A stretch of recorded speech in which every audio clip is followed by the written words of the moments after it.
هل أتى على الإنسان حين من الدهر لم يكن شيئا مذكورا إنا خلقنا الإنسان من نطفة أمشاج نبتليه فجعلناه سميعا بصيرا إنا هديناه السبيل إما شاكرا وإما كفورا إنا أعتدنا للكافرين سلاسل وأغلالا وسعيرا إن الأبرار يشربون من كأس كان مزاجها كافورا عينا يشرب بها عباد الله يفجرونها تفجيرا يوفون بالنذر ويخافون يوما كان شره مستطيرا ويطعمون الطعام على حبه مسكينا ويتيما وأسيرا إنما نطعمكم لوجه الله لا نريد منكم جزاء ولا شكورا إنا نخاف من ربنا يوما عبوسا قمطريرا فوقاهم الله شر ذلك اليوم ولقاهم نضرة وسرورا وجزاهم بما صبروا جنة وحريرا متكئين فيها على الأرائك لا يرون فيها شمسا ولا زمهريرا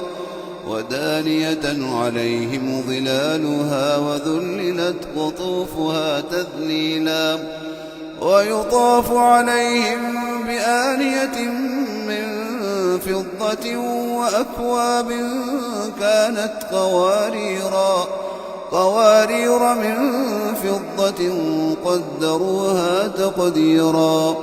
ويسقون فيها كأسا كان مزاجها زنجبيلا عينا فيها تسمى سلسبيلا ويطوف عليهم ولدان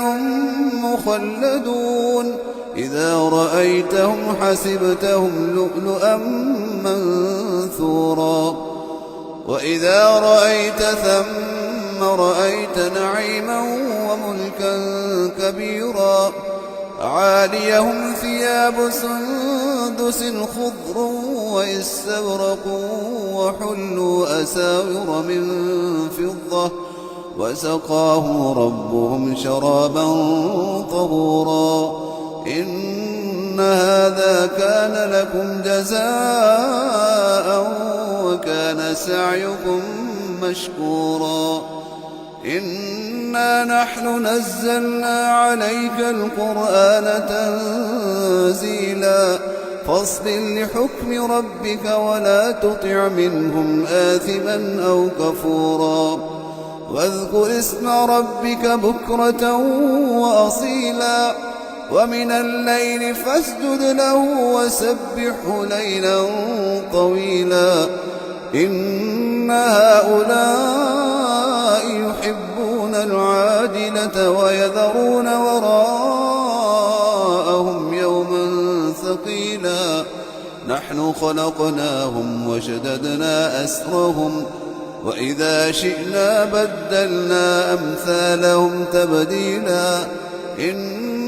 هذه تذكرة فمن شاء اتخذ إلى ربه سبيلا وما تشاءون إلا أن يشاء الله إن الله كان عليما حكيما يدخل من يشاء في رحمته والظالمين أعد لهم عذابا أليما.